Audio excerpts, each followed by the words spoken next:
Do you have many places up for rent? I saw a couple places in the paper, but So in back there. yeah, so right now I have one of the fifth wheels available. I'm remodeling trailer two, and once I'm done in there, that'll be available. Um, but I leave for vacation tomorrow, so I won't be able to do anything in trailer two for another week. Uh, Okay. but yeah, trailer two will be available. And I also have a bumper pole gray wolf camper back there that's available, but that one's a little bit on the smaller side, so it'd be more This for one person. this is just one person. How much do you charge for those? So the RVs are 1,200 a month, and they have full hookups, water, sewer, electric. They're furnished, all your linens, towels, dishes, and we do housekeeping in them and change out the linens once a week. Wow. Maybe I should move in. Now that Montana fifth wheel is kind of nice. Really? Yeah, Oh man, that's cool. trailer two is a two-bedroom, one bath, washer and dryer, full kitchen and living room, and those rent for 1,600 a month, and Okay. all utilities included, and they're furnished But with those smaller ones, 1,200 with yeah, the everything? RVs are 1,200. Okay. I'll let my friend know.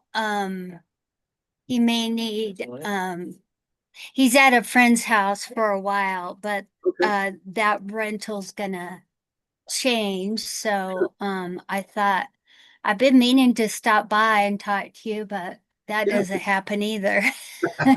It's always everybody's always busy this time of year. Yes.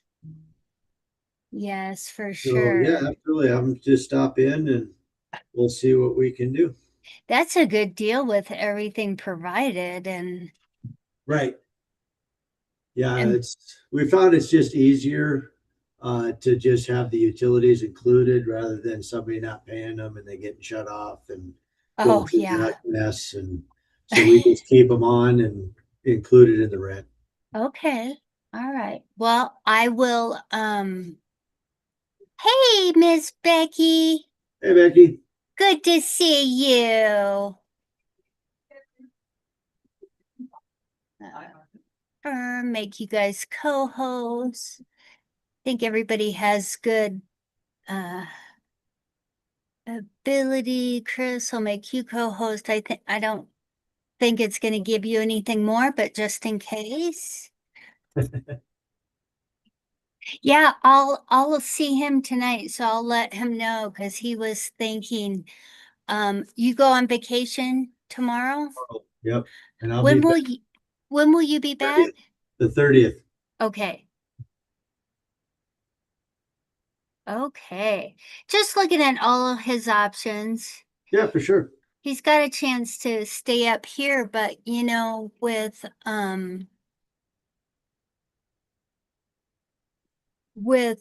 the way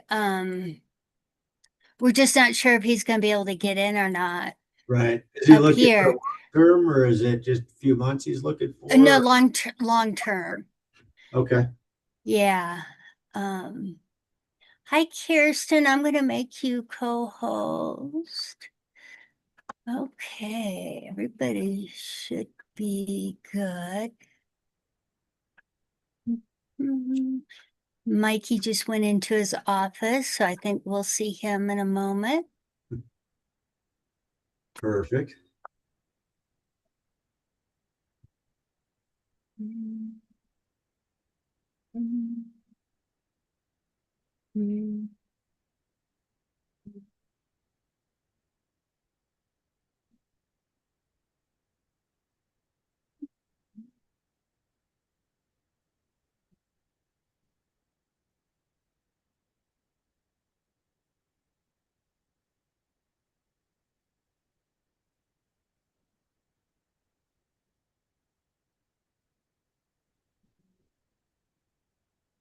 One, right, Carmen? Yeah. Okay. Coming?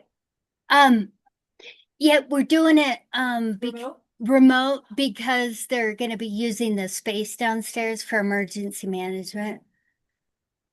Yeah, sorry about that.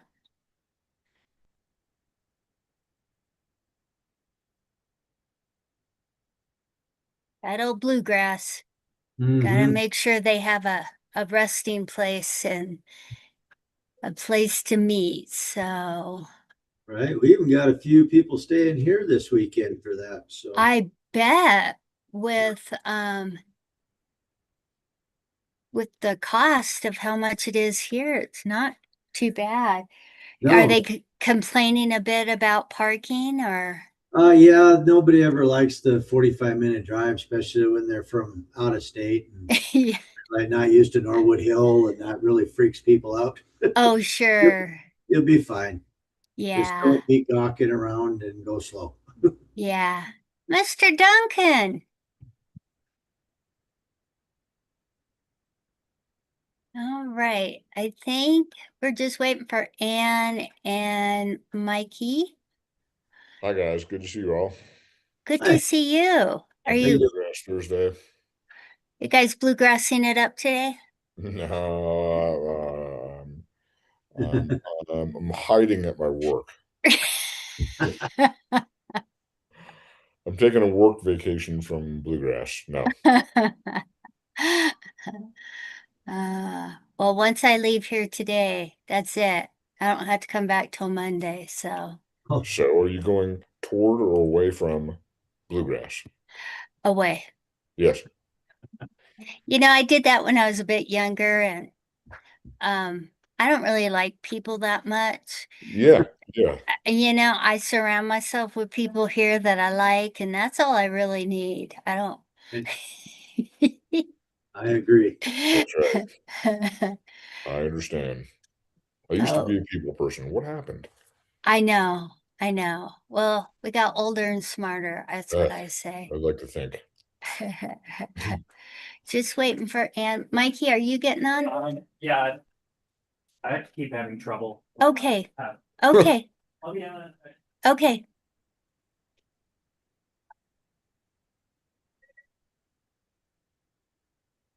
Miss Carrie, how are you doing at the library?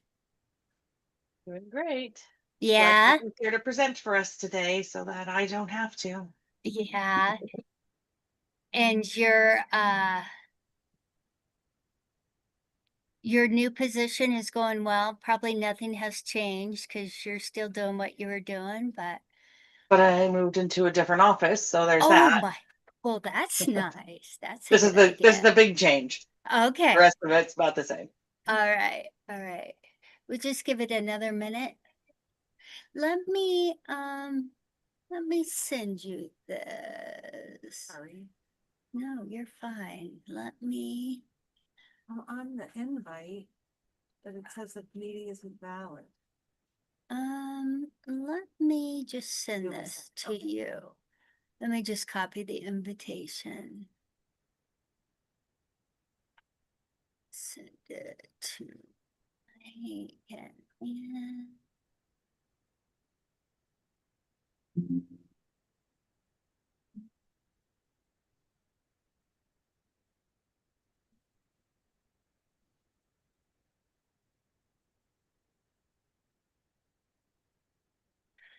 My Miss Kara Skinner.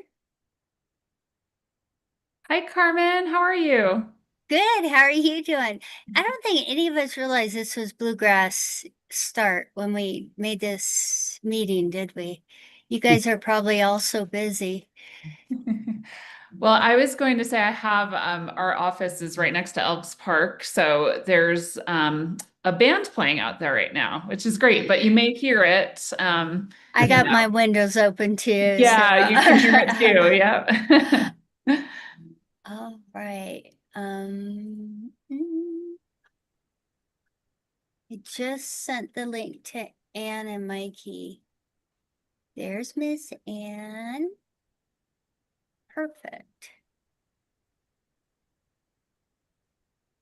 Well, John, do you wanna get this this going? Yeah, sure. So, You okay with that? So let me just flip back to my handy dandy agenda. Yes. All right, everybody. Well, time to call the meeting to order. So I move that we call the meeting to order. Do we have a second? I'll second that. Great. Thanks. All in favor? Yes. All right. The meeting's been called to order. So it looks like the first order of business is to see if there's any public comment. Anyone waiting to or have a hand raised to chip in something for this meeting? Do we have anybody? No? I don't see anybody, John. Yeah, this is the great thing about ever-changing lodging tax panel times and dates. They can't keep up with us. We've learned something valuable here. That's Okay. it. Well, then, has everyone had a chance to review the minutes from the previous meeting? Yes. I have. I didn't see anything worth discussing there. Kira, do you have anything you want to talk about there? Or should we just approve those minutes? I don't have anything to add. Okay. Well, then I move that we approve the minutes from the previous meeting. Do we have a second?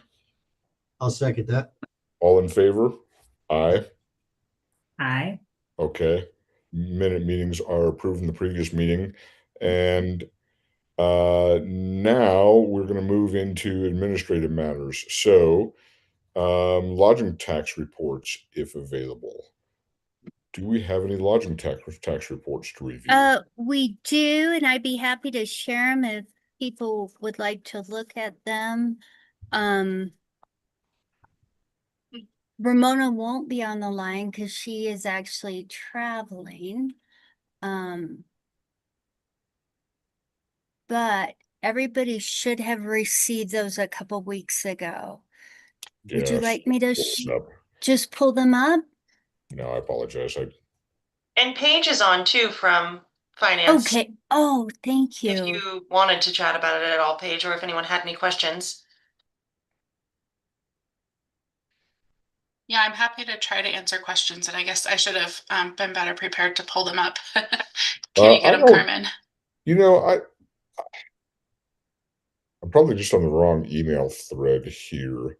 Let me just Does anyone share have my those handy that could screen. that'd be awesome. Thank you so Yeah, much. yeah. So, let me just get the right magic going. So we had the 2025 collections, and let me share that with you. Mm.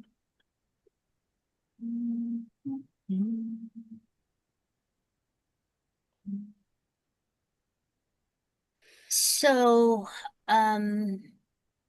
here is the 2025. As you can see, we do have some adjustments in there. But you know, it seems like the adjustments aren't as large, that maybe we're finally getting kind of caught up and That's good. getting things correct. It's interesting, R1 is down. But I think it's still running pretty much around the same, isn't it? I think so. I think we'll probably see the biggest dip. I think in sorry, I'm having a hard time reading. I'm sorry. In the and Q4, we'll see a little bit of the strike impact there, but we'll see the most impact in Q1 of Okay. 2026 because our RevPAR was revenue, lodging revenue, was down about, I think, 29-30%. So I think we'll definitely see that, in future reports. But yeah, Carmen, I think you're right. I think we're on track for 2025 year over And year. let me share 2026. Again, it's still kind of early, Yeah, sure it is. but that one's kind of interesting too. kind of really from the standpoint of reporting, of getting all the data in. Yes, yep. Yeah, okay.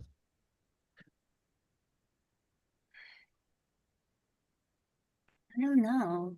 I mean, it's still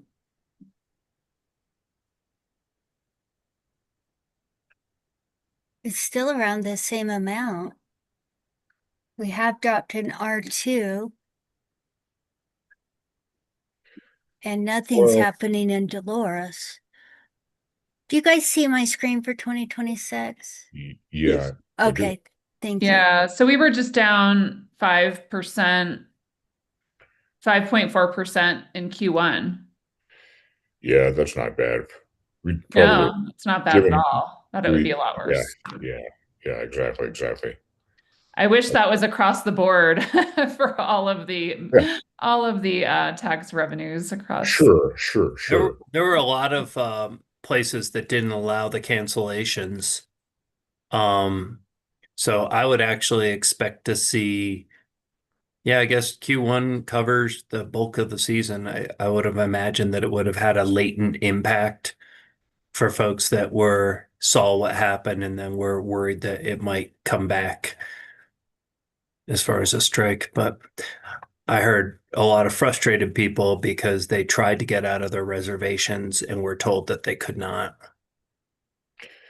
Yeah, Well, sorry. they're most, we were only on strike for 1 week, and the other 51 weeks of the year we weren't on strike. I sure think that snowpack was probably in the end the bigger problem, to be totally honest with you. Although in the moment of the strike, this seemed like a very big problem, and it pulled us all in, and it caused a lot of grief. But what what what caused the most suffering last winter, I would say, is snowpack. And that is causing grief now, too, for companies like ours that operate on water. We don't have very much water right now. So rafting season is already over. Water sports are going to be sort of de minimis this summer. But Telluride always finds a way. We're not a one-dimensional town, not even in wintertime. So um, I think for I think that there were certain categories of businesses that obviously would have been impacted very heavily this winter by the combination of the strike and the snowpack, and there are others that did surprisingly well. Yeah, absolutely, John. And I think that in looking at in this, I'm speaking to the lodging metrics. We see that through those metrics, the strike did, I think, have the most impact on our visitation. And I think so. with lodging, our lodging occupancy was down 29% in January. Then we recovered a little bit in February, which was great. I think, obviously things opened back up. We had a recovery campaign in place. And then we dipped down 17% in March, which speaks to your Right. comments about the snow conditions. So, like to your point, I think it was a combination. And Vail Resorts reported a 20% decrease in visitation to their Western Mountain resorts over the winter for the same issue, for lack of snow, and all the negative PR related with it. So we got the bonus of negative PR around snow in the West, as well as Yes. strike and all of the other stories that followed that. So Well, yeah, we'll I mean, see. Optimistically, I sort of be interested to hear your booking numbers when you get to them, Kira. But a certain train of thought has it that this summer is going to be really busy, start to finish, because people miss Telluride. And I'd say this particularly is true for like second homeowners, not so much people who would have taken out hotel rooms, but second homeowners are all going to be here all summer because they didn't come this winter. yeah, it's good to see. It's good to see some vibrancy out there right Yeah, now, for yeah, sure. no doubt, no Yeah. doubt. Okay, well, is there anything more that we can learn from, or we should extract from this this 2025 report? I think we usually learn more. These reports, I think, are useful reference points that help form realistic expectations over a long period of time. I always feel like that there's when you see an anomaly on a report like this, you can sometimes explain it, sometimes you can't. The reporting adjustments get made later because it takes time for all the data to trickle in. So I think the value of these is probably more in a long-term perspective than it is in terms of actionable questions or items in the short term. Um, that's my perspective on these reports. Nobody asked for my perspective on these reports. Hey, where'd Mike go? I was just about to compliment him on his summer haircut. Thank you, John. I was chewing, so I didn't want to chew in your face. Yeah. That's awesome. Who likes Mike's summer haircut? Stop it. Show of hands. All right. Looking more like you every day, John. No. This is my summer haircut. My 17-year-old daughter does it for nothing's free, but I would say it costs me a box of Oreos 4 times a year. 1 box of Oreos. I can jump in quickly from a lodging perspective. Awesome. Just the ski strike definitely affected us because while we received cancellation for the first 2 weeks, they went all the way into February. Yeah. People didn't have trust in the destination. And also, I'm also on the road a lot as a salesperson. And just even the last 2 months, people are still asking me, what's the resolution in Telluride? What's going to happen next winter? So that messaging really hasn't gotten out there. Sure. And I know the tourism board's working on that, but I think it needs to be a big effort to get that messaging out there. Well, there was a ton of negative press. I agree. We can also agree that under this ownership at Telski, there's every reason to feel a little bit shaky, and none of us should feel differently. Regime change at Telluride would be good for this economy. Agreed. I'm trying to get the message out there. About the super El Nino pattern that is widely being predicted for this winter for us? I fear I would completely jinx that if we led with it, honestly, but we will absolutely, we will absolutely incorporate that into some of our messaging. I think through, some of our vertical, networks that we work with, like Open Snow. I mean, they're the ones that are pushing that out because they're meteorologists that predict that and forecast it. So yeah, I think through channels like that, we can absolutely play off on that messaging and have fun with it. So it will be a good angle. Like we'll take any positive messaging we can get right now and roll with I it. think I've got mixed feelings about it. I think that we everybody else is going to be, it's just low hanging fruit for marketing. And it's just such a buzz term that I think that if we don't market the Super El Nino, we'll be the only ones not talking about it. And I think we should, we probably should, but, I'm sure you guys have looked at national weather maps that track El Nino's statistical effects over the decades. We're in a band of latitude in the United States that is virtually unaffected statistically by El Nino. That's not to say we don't have big El Ninos. We also have big La Ninas. Statistically, the effect of El Nino on southern Colorado is approximately a 5 to 10% empirical average, increase in precipitation for the year. Now, if you're in Houston, it's 30%. And the flip side of that is that if you live right on the Colorado-Wyoming state line, there's no empirical effect. There's a 0% effect between La Nina and El Nino. I mean, as you all know, in a La Nina year, theoretically, the northern half of the country is going to be wet, and the northern half of the West is going to be wet, and the southern half is going to be dry. But all this hype about El Nino empirically doesn't really bear out in southern Colorado very much. But so I was told somewhere, and I have no data to back this up like you do. I am certainly not an expert. I was just told that the super El Nino is supposed to impact southern Colorado. Well, maybe it does. What I'm hearing, but I don't. Again, it could be. It could be. But this I've tracked. 3 of our last 6 big snow winters were La Ninas. And 3 were El Ninos.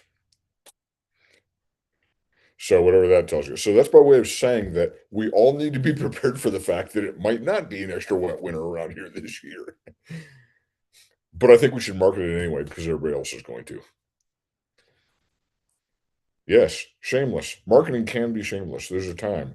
All of your merchants would love to see the shameless marketing of Super El Nino for 2026, 2027. Let's go.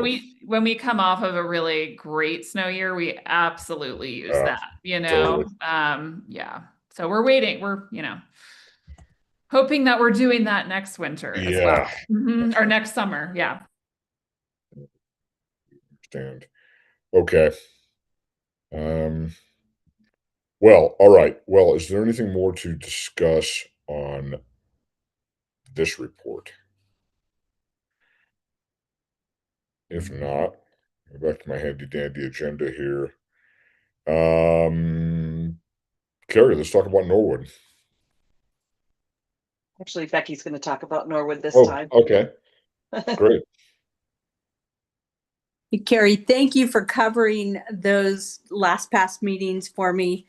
I was working at the school, couldn't get away, got to take care of the students. So definitely. And thank you for your patience and allowing Carrie to go ahead and speak for the chamber. So as far as what the chamber's doing, it's kind of business as usual for us.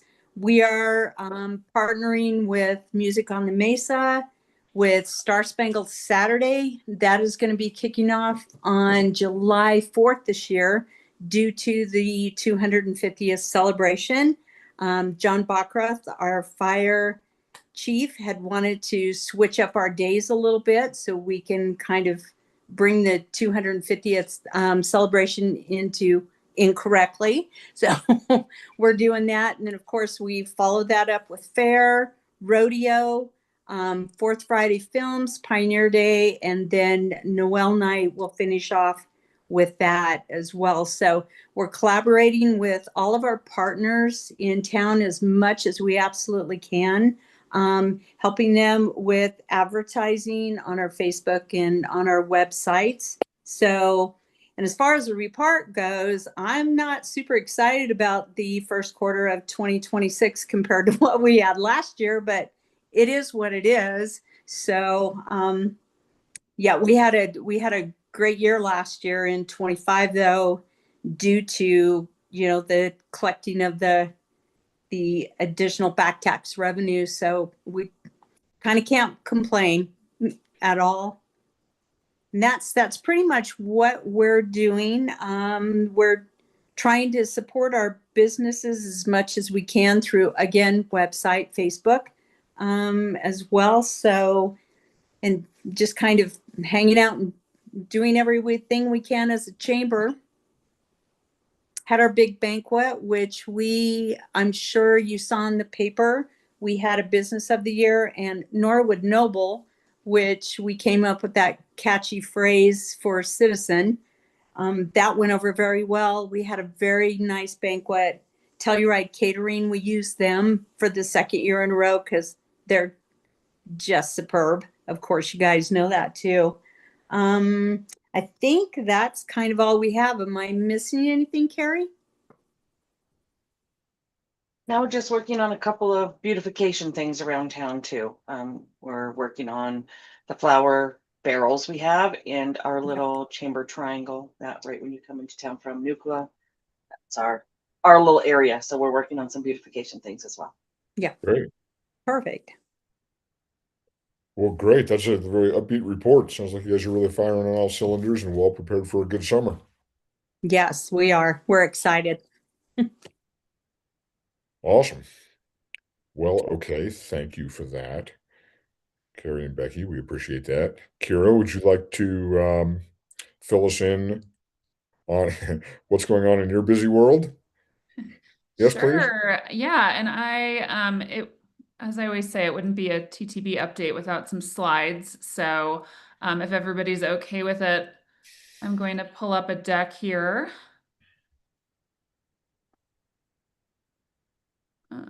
See. Oh. All right, can everybody see my screen? Yeah, okay, Sure great. enough. All right. So I'm just going to share our marketing campaign today for summer, as well as a lodging forecast and just some other updates from the TTB. So summer marketing, our campaign kicked off the first week of May for summer. And I know this campaign will look familiar to you all with some refreshed creative. This is the last season of our Beyond It All campaign theme, where we're using this whimsical, animated, illustrated imagery. And we are shifting gears for winter. So we are already developing our winter campaign with recovery in mind. We're really focusing on, building back brand trust and loyalty with our audiences. So we'll be launching it earlier than ever. We typically launch our winter campaign in October, based on booking patterns, but last year we launched in September. This year we're planning to launch in August, and we're actually going to start running a paid social campaign in July, really to just spin that narrative, get people excited about winter, and really shift again that narrative for our audiences, and just sharing all the wonderful things about Telluride with some compelling lodging offers. We're reaching out to our lodgers right now in hopes that they will provide some really nice discounts, early season incentives, so that we can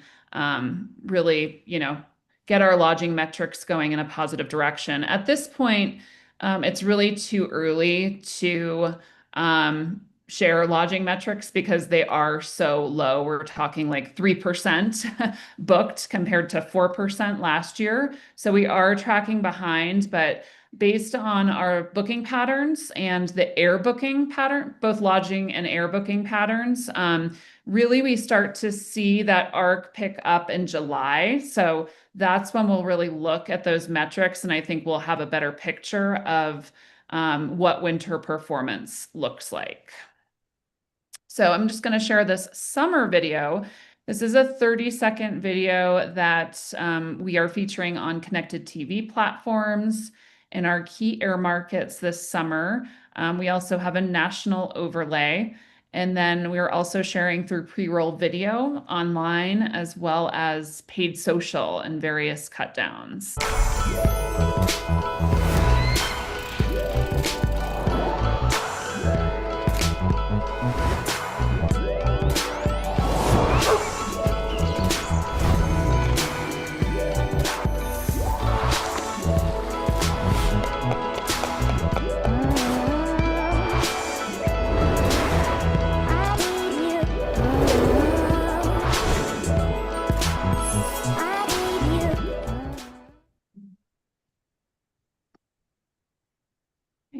These are our animated banners.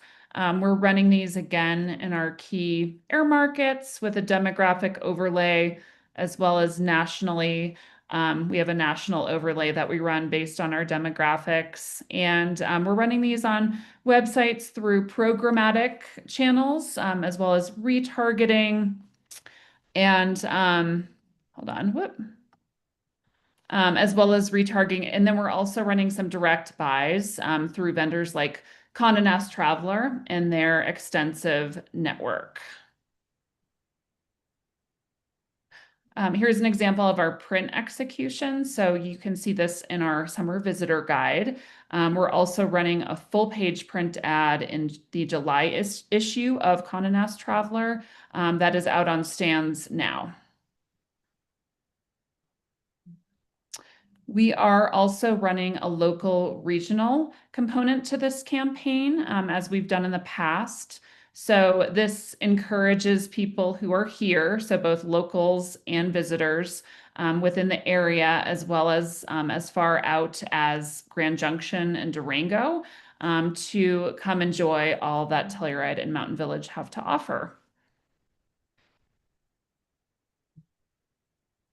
We are also promoting specific activities to our local regional audience this year. This is in response to the bike park closure, and really just informing our guests that there's still great trails that you can enjoy here in our area.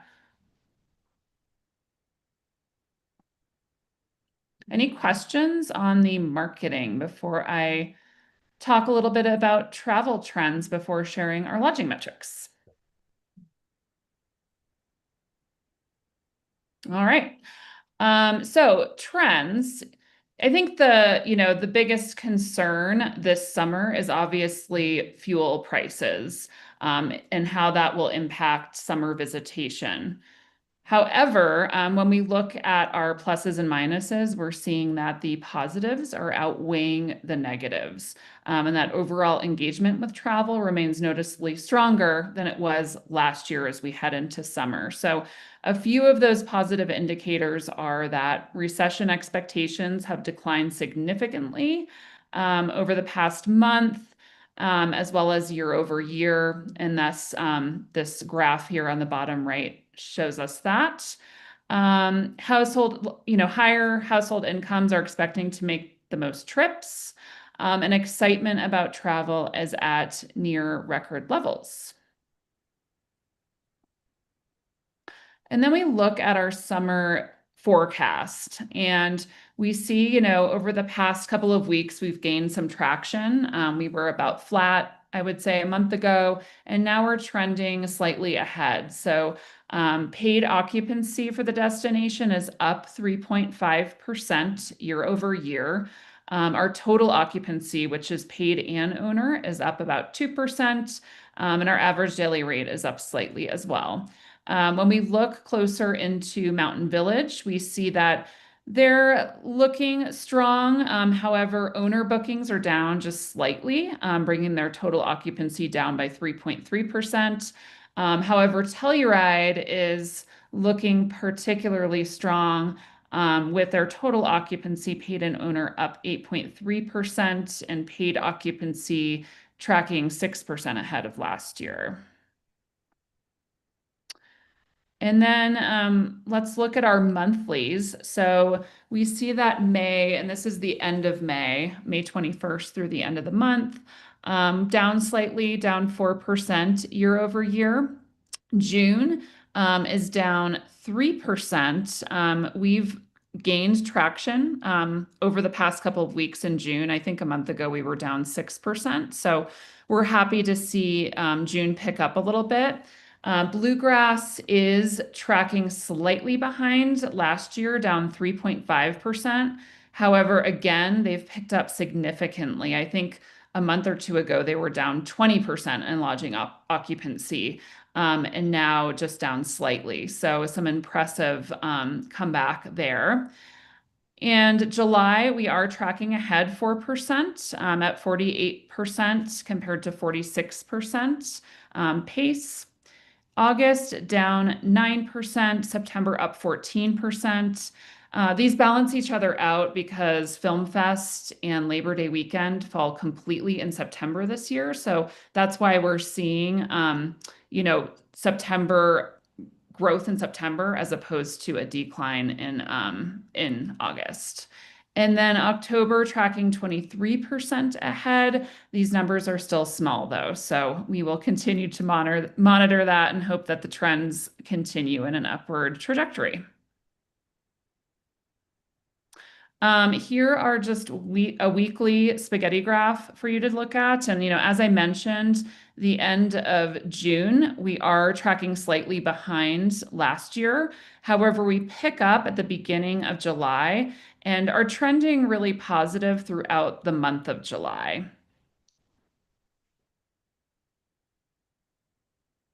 All right, any questions on lodging?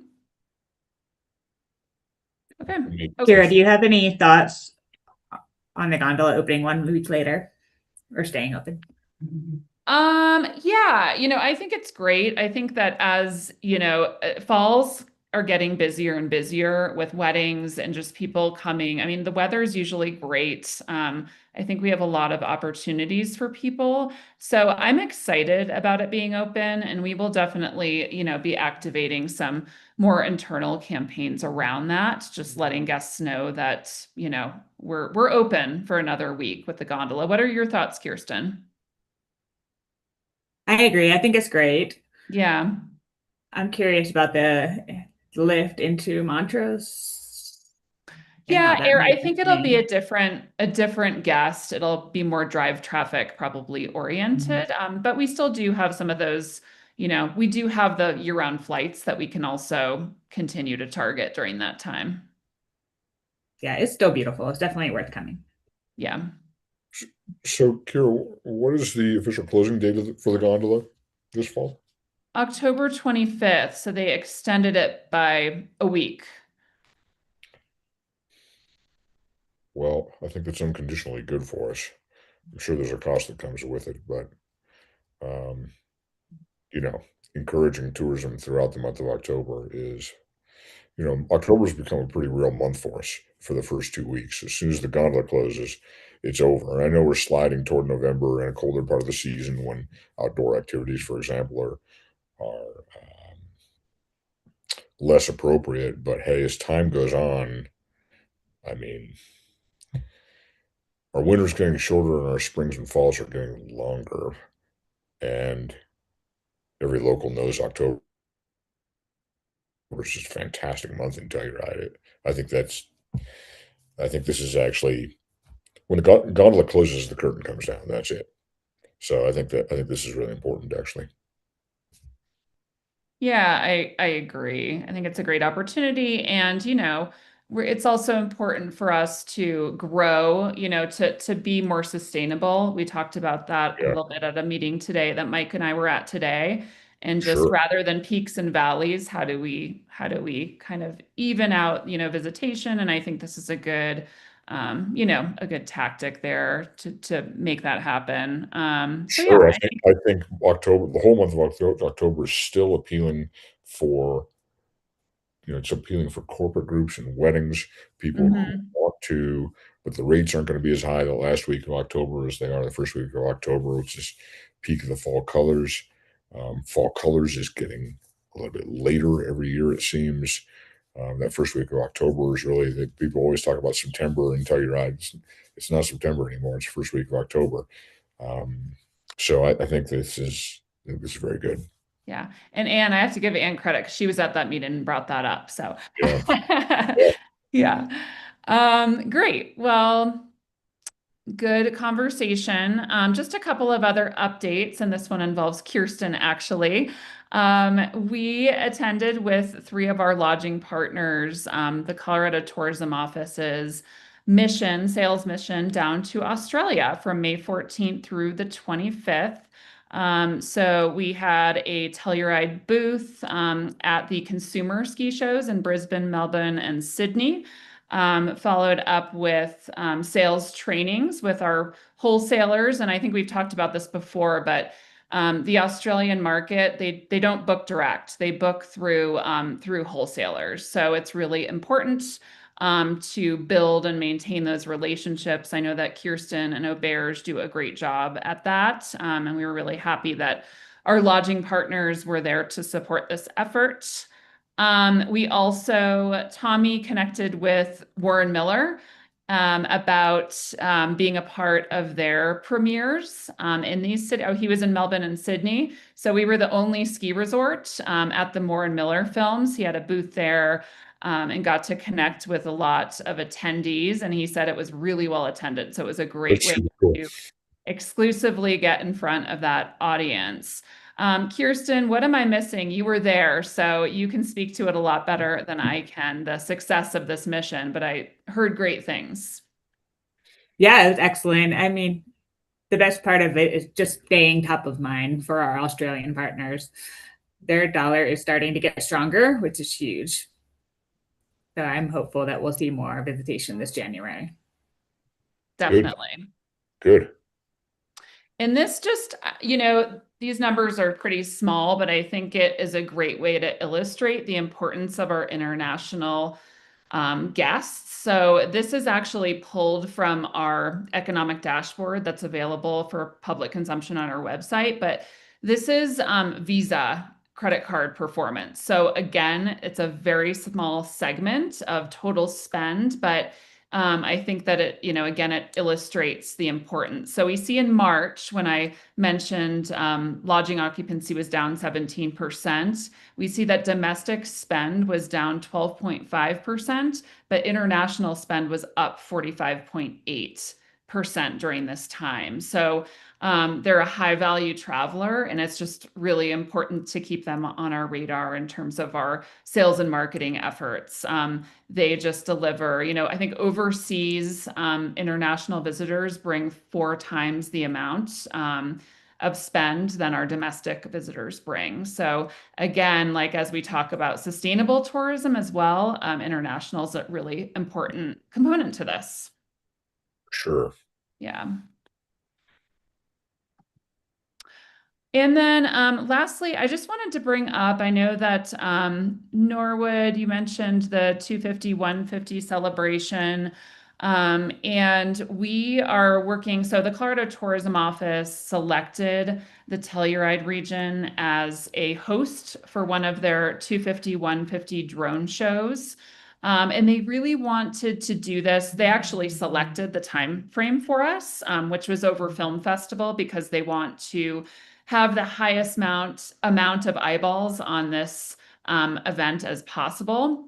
So we are having this event in conjunction with a film festival and Labor Day weekend. So it's on Thursday, September 3rd. And the producers that they're working with originally wanted to have it in Town Park. However, I think it's like 500 drones that are part of this show. It's a lot of drones, and it was too large of a footprint for Town Park after we had meetings with Parks and Rec. So we looked into the Idorado property, the mine tailing area, and discovered that that was the best place for it. And Idorado is willing to have it there. What I wanted to ask was, I think this is in county, right? It's private property, but the airspace is county. Mike, do we need to do anything on our end to make sure that we're in compliance? The county does not have an ordinance regulating drone use in the unincorporated county, only related to our parks, but we don't have any parks. If they were going to be flying over things like Bridal Veil Trail, that's something we would want to understand, like where physically they would be, but it falls under FAA regulations, so that airspace is allowed for Okay. use. Just so long as if it's above a trail or via Ferrata, obviously we don't want people flying, or this is a different type of thing. But we only get sensitive when we have private drone users over dangerous situations. Okay, good to know. So we don't have to do anything formal with the county to make this happen. Okay, Correct. great. Thank you for that. All right, and then our normal updates, our visitor guide, summer visitor guide was on stands over the Memorial Day Mountain Film Festival week. We also have new updated maps that do identify the bike park closure at the ski resort, as well as any other updates. We work with all the municipalities and the Forest Service on this map. Our peak sheet is sent out every Wednesday. That gives our businesses and visitors updates about our weekly events. Our annual report, 2025 annual report, has been published and is on our website. And the visitor center, we are open daily from 9 a.m. to 7 p.m. this summer. And then we also have guest service representatives at the kiosk that's located at the gondola station, as well as people at the Montrose Airport. So that's all I have to share today. Awesome. Thank you very much. Yeah. Excellent report. Well, great. Well, folks, we have completed our agenda. Does anyone have anything else they'd like to talk about in this particular meeting?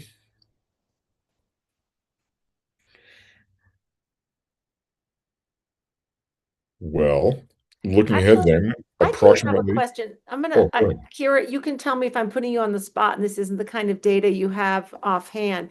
But I'm curious to know what our typical kind of occupancy rates are. We talk a lot about, how they're trending, but like, what are they typically, and I know it's going to vary widely, but, we were talking earlier today about trying to fill in those troughs, right? During the peak seasons. And I'm just curious, like, how much opportunity is there? There's a lot of opportunity. I mean, Yeah. we're rarely 100% occupied. I mean, even over the Christmas like holiday season, we're looking at 70% range, 80% range. Bluegrass, I think our peak occupancy this weekend is at 72%. So, and I think that's because we have such a variety of lodging product, right? So not everything is going to fill up when you have private homes and hotel rooms and all of that incorporated into the equation. But let me just pull up really quickly our average for, annual.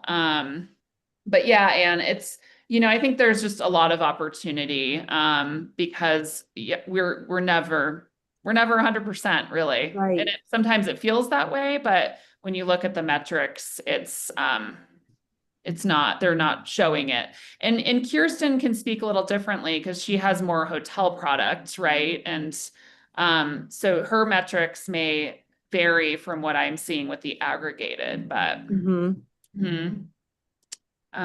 so I was just gonna pull up because I could give you a ballpark, but I'd rather just have the actual for 2025, for instance, what our average occupancy Right. it was.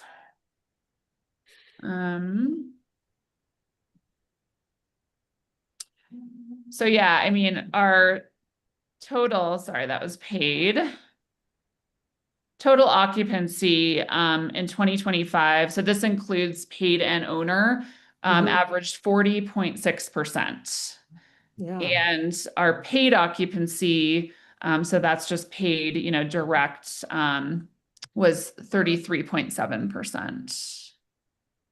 And the owner occupied though counts too, because those folks are here spending money as a part-time resident. Yeah. Absolutely. And that's why I always include them in our reporting. When I'm reporting to the governments and merchant meetings, I'm reporting that whole number because those are the people, that are coming, and spending at our businesses and Yeah. contributing to the tax revenues. So yeah, Yeah. absolutely. And I bet if I went on your dashboard, I could find this, but do you have for, I guess maybe we just start with 2025, like a weekly occupancy rate to show that variability? Yeah, I can. That might So be helpful for Anne Marie as she's putting together. Sorry, you guys were kind of merging meetings here. yeah, I can actually, I mean, I'll share my screen really quickly. But this, hold on. Sorry, everybody. Let me just get back on here and I'll try to share this really quick for you. But yeah, I can show you what I just pulled up and would be happy to. Can you see that? Yeah. So this is the weekly, and that's comparing year over year from 2025 to 2024. And some of these are obvious, right? Like we're not like, trying to bring business in April is just not, it's just not with the gondola closed at this point, and it's mud season may not be the best opportunity, but fall is a great opportunity, like we just talked about. And you can see that here. We do have some valleys in this area. Is that something you could email to me, maybe a PDF? Yeah, I'd be happy to. That would be great. Yeah. And I'm trying to see which year is which. So 2025 is the solid line and Okay. 2024 is the dotted line. Okay, there, that Mhm. shows the decline. Yeah, okay. Mm-hmm. Thanks, Kira. Yeah, you bet.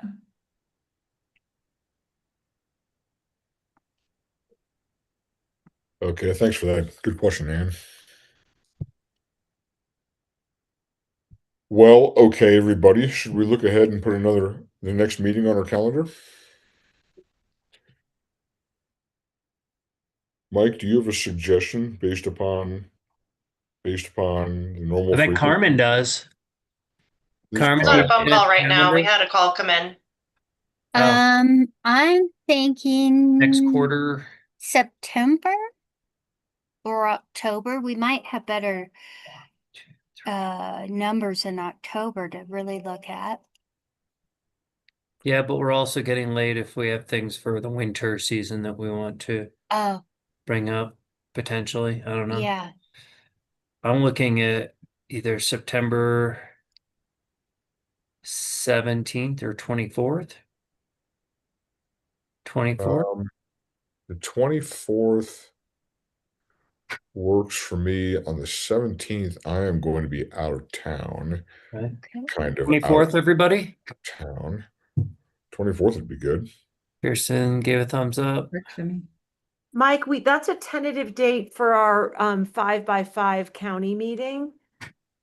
Which I think would start at 1. Has that been finalized and maybe I missed an email?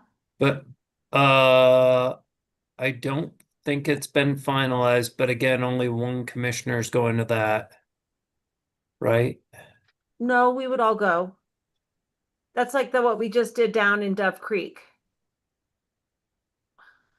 Yeah. So maybe we could just, I think that meeting wouldn't be till 1, so maybe we should just start this a little earlier, or we can wait and see what happens in terms of Would that. 11 a.m. on the 21st work for folks? The 21st? Or 24th, sorry. Oh, the Colorado Tourism Office, their annual governor's conference is that week. So I will be at that, but I can probably jump out and I don't think that'll be a problem. I can just miss a session. Or Thursday, October 1st. Either would be fine with me. Yeah, either works for me. Thursday, October 1st. Kirsten, does that work for you? That is a better day for me by a little bit. Okay. What time?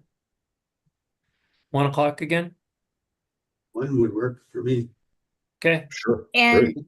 we'll have, I'll see if we can have that option in Norwood again at the sheriff's office annex. Kind of doing back and forth. Great. Okay. Cool. Awesome. Okay. Excellent. Well, thank you, everybody. I move that we adjourn this meeting. Do we have a second?